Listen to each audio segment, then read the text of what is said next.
문화와 관련된 모든 정보 풀어보는 문화 잇 수다 시간입니다. 오늘은 혐한 신드롬에 관련된 소식을 얘기해 볼 텐데요. 빅 커뮤니케이션스의 전민기 팀장 모셨습니다. 안녕하세요. 네, 반갑습니다. 전민기입니다. 아, 빅 커뮤니케이션이군요. 네, 션스 이러면 안 되는데. 뭐 상관없습니다. 예. 예. 아, 근데 사실은 이 기사 보고 저는 네. 조금 속상했어요. 아, 왜요? 왜냐면 네. 저희 이 김성수의 시시각각은 핫해지고 싶거든요.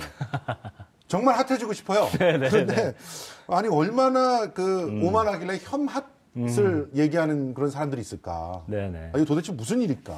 그렇죠. 혐핫 좀 설명을 해주세요 일단. 일단 혐이라는 게 우리가 혐오하다. 그렇죠. 그래서 한자로 싫어할 혐자거든요. 그렇죠. 그리고 핫이라는 건 영어로 HOT.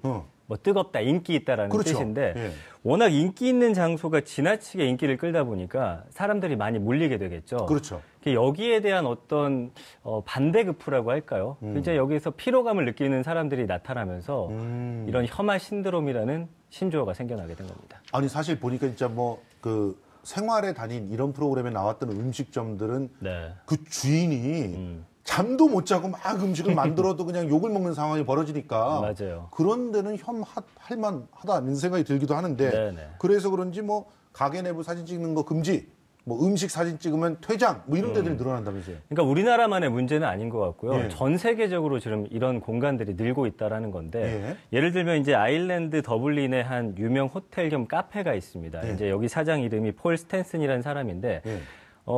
사람들이 자꾸 찾아와가지고 그 파워 블로거라고 하죠. 예. 본인들이 사진 예쁘게 올려줄 테니까 공짜로 며칠만 좀 묵게 해달라. 아, 뭐 이런 일이. 근데 아니고. 근데 실제로 식당 같은 경우에는 이렇게 욕을 하면서 음식을 공짜로 달라고 하는 사람들이 꽤 있나 봐요. 예. 아, 맞아요. 저 그 얘기 들었는데 저도 예.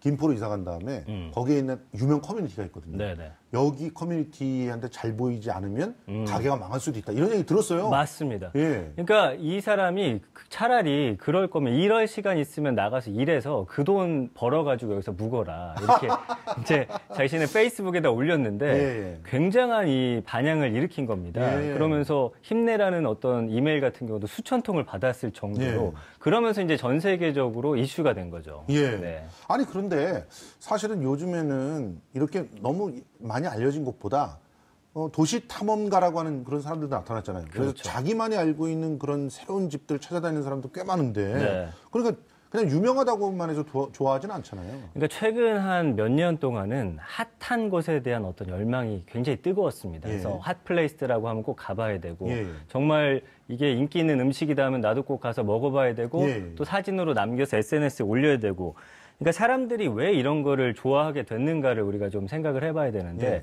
어떤 특색 있고 좀 개성 있고 예.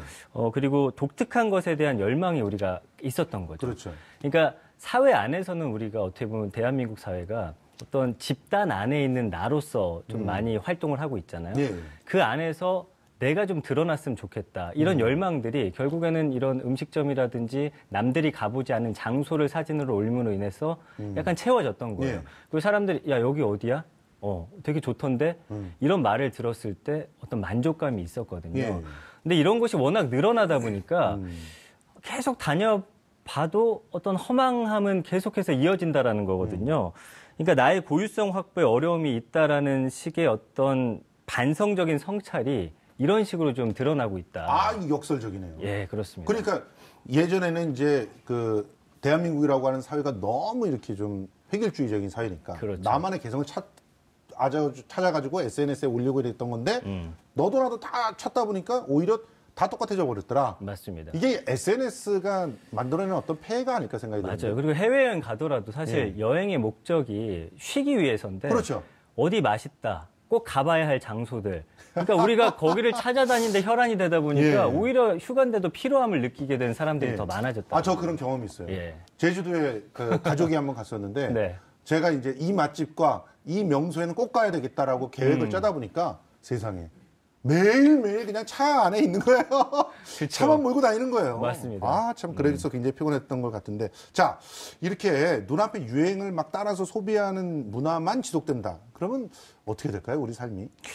글쎄요, 이렇게 유행을 쫓는다라는 건 그 이면을 좀 들여다 봐야 되는데 우리 사람들이 좀 많이 불안하다. 한국 사회 자체가 경제적으로도 좀 흔들리고 있고 우리 젊은 층 같은 경우는 취업도 잘 안 되죠. 예. 거기다가 성공하기도 굉장히 힘든 사회가 됐습니다. 그렇죠. 그러니까 뭔가 유행하는 것을 쫓아가지 않는다라고 느껴졌을 때 생기는 불안감들이 있었거든요. 아, 그렇죠. 그러니까 이런 불안감을 채우기 위해서 남들이 하는 거 다 따라하고 좋아하는 곳들 다 다녀봤는데 그런 게 채워지지 않는다라는 겁니다. 예. 오히려 더 허망함은 커지고 내가 굳이 왜? 그리고 유명하다고 해서 갔더니 막상 맛도 그렇게 좋지가 않고. 그런 데 있어요. 예. 꽤 많아요. 예. 그리고 드라마나 어떤 프로그램 통해서 본 장면들 막상 가서 봤더니 별것도 아니고. 그 앵글만큼 예쁘지도 않고. 그래요, 맞아요. 예. 그런 거에 대한 허망함이 이런 반대되는 유행으로 드러나고 있다. 이렇게 보시면 될 것 같습니다. 그렇습니다. 자, 뭐 우리나라뿐만이 아니고 해외에서도 그 혐악과 관련돼 있는 그런 움직임들이 많다고 했는데 그런데 이런 움직임들이 어떻게 보면은 나만의 공간, 그러니까 완전히 내가 그냥 편안할 수 있는 곳. 네. 예전에 그 단골집, 노포 이런 데를 찾는 것으로 바뀌고 있다면서요. 그렇습니다. 그러니까 이건 좀 긍정적인 역할이라 볼 수 있는 거고요. 2018 또 이제 유행할 트렌드 중에 하나가 소확행이라는 게 있습니다. 소소하지만 확실한 행복. 그렇죠. 그러니까 남들이 이걸 사면 행복할 거야. 이거 사면 진짜 좋아. 이런 기준이 다른 사람이 아니라 이제는 나한테 옮겨온 거예요. 예. 그래서 내가 먹어서 맛있으면 되는 거지. 예. 내가 갔을 때 편안하면 되는 거지. 예. 이런 심리가 이제 조금씩 드러나면서 예. 내 존재의 어떤 가치라든지 내가 정말 좋아하는 것들에 대한 어떤 탐구라고 할까요? 이런 쪽으로 좀 옮겨가면서 예. 젊은 층들이 이제는 다른 사람의 눈치를 보기보다는 예. 정말 내가 좋아하는 것들을 찾아서 움직이는 예. 아까 말씀해 주신 대로 뭐 아주 작은 가게더라도 다른 사람 눈치 볼 게 없는 거죠. 예. 예전엔 가성비라고 해가지고 가격 대비 성능이었다면은 예. 이제는 가심비라고 해서 내 마음. 그러니까 이 가격을 떠나서 내가 만족스럽다 하면은 그것은 제대로 된 소비다. 이렇게 이제 사람들이 생각을 하게 된 거죠. 어떤 면에서는 그 맛에 대한 것도 강박관념처럼 막 소비했었던 것 같아요. 맞습니다. 예, 그런데 그런 것들도 나만이 즐길 수 있는 맛, 내가 특별히 좋아하는, 저는 사실은 그 수많은 매운 맛집이라고 하는데 가면은 미쳐버리는 것 같거든요. 그 네. 매운 음식 견딜 수가 없는데 네. 굳이 거기를 갖다 찾아가야 될 필요성을 갖다 느끼지 못하는데 맞습니다. 아마 이렇게 정말 주체적이고 자기 개성이 있는 그런 소비들로 이렇게 움직이는 그런 추세 중에 하나가 혐하시로군요. 네, 맞습니다. 앞으로 그러면 이 혐hat의 어떤 신드롬이나 트렌드 어떻게 발전해야 될 것 같으세요? 글쎄요, 일단은 뭐 이것도 약간 유행처럼 비춰지는 게 대해서는 좀 불만입니다. 예를 들어서 예. 어떤 트렌드가 계속 바뀌다 보니까 예. 지금 혐한 신드롬이 유행이래. 그러니까 난 일단 내가 좋아하는 거 한번 찾아볼래. 예. 그러다가 뭔가 또 새로운 유행이 또 창조가 된다든지 트렌드가 생겨나면 예, 그럴 수도 있겠네요. 거길 또 따라서 갈 수도 있거든요. 예. 그러니까 올 한 해 이제 트렌드들을 살펴보면은 결국 정말 내가 좋아하는 것들이 뭔지에 대해서 생각을 해봐야 되기 때문에 또 이런 트렌드다 해서 쫙 움직임이 일어났다가 또 쫙 빠져버리는 네. 이런 문제만 발생하지 않는다라고 한다면 이거는 굉장히 긍정적인 트렌드다. 앞으로 좀 지켜봐도 결국에 각자의 개성을 좀 드러낼 수 있는 네.